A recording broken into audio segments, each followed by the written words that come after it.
Hello, I am Tiffany Zhou, and I'm a first year at Pomona College, not Cal Poly Pomona.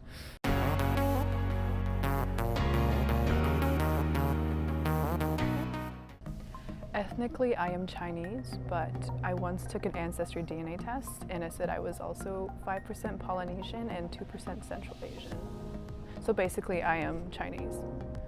I would say I grew up with a heavy influence of Chinese culture. On weekdays, I would attend my American school. I'd go to jazz dance classes and study music, and then on the weekends, I'd go to Chinese school and I'd immerse myself in Chinese culture, Chinese classical dance, and everything. So I always felt like I had sort of a dual identity growing up because I had the influence of both American and Chinese culture on my upbringing.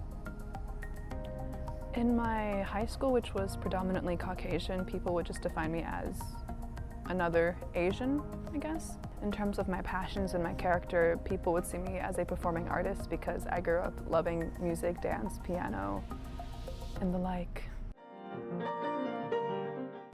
I started training in classical piano when I was 4, and I definitely know with the model minority stereotype, you have Asians generally learning like the violin or piano. I guess because like my elementary school and high school, you had everyone playing piano or violin or whatever instrument they wanted to in orchestra, so there was never really like judgment on my instrumental prowess considering my race or ethnicity.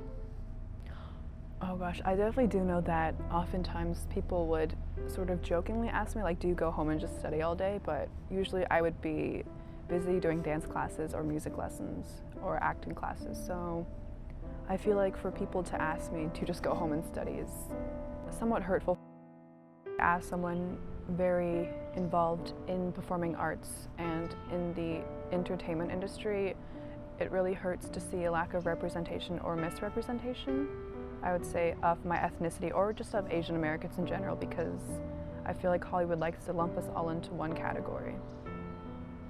When I was in middle school, I had an agent, and so I was auditioning all the time in Los Angeles, and every single role I went out, it was never for a primary role or character, but if it was, they would usually hire Caucasian people to fill up those roles. And I do remember one commercial audition that I went to, and it was starring a family ensemble, and so they wanted us to, or they were looking for all ethnicities for this commercial shoot, but then I remember seeing the final product of the commercial on the internet, and it starred a Caucasian family. So if you have roles that specify open ethnicity, usually they're not given to people of color.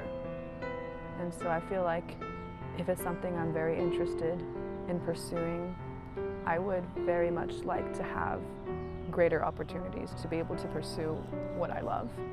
But definitely considering whitewashing or yellow face, it's harder, I think, for people of color. The cornerstone of my academic career so far has been entwined with a lot of theater. So during my first semester in college, I had the honor of being a part of cabaret, but that involved 20-hour rehearsals every week for half the semester. So definitely transitioning into college was very difficult because all of my evenings for the first half were just theater rehearsals, and in terms of homework, I would get so stressed, and so I'd call up my parents half the time, really upset that I wouldn't be able to complete an assignment or I wasn't getting enough sleep, and they'd be like, it's okay, like right now do what makes you happy, try your best, as long as you are content with the effort you're putting in, that's all that matters. And so I think I definitely had such a wonderful experience being a part of a theater production and also being introduced to the world of college at the same time. So I think it's really solidified my place here, which is why I would love to get involved with more theater, and I currently am this semester. So check out whatever's put on.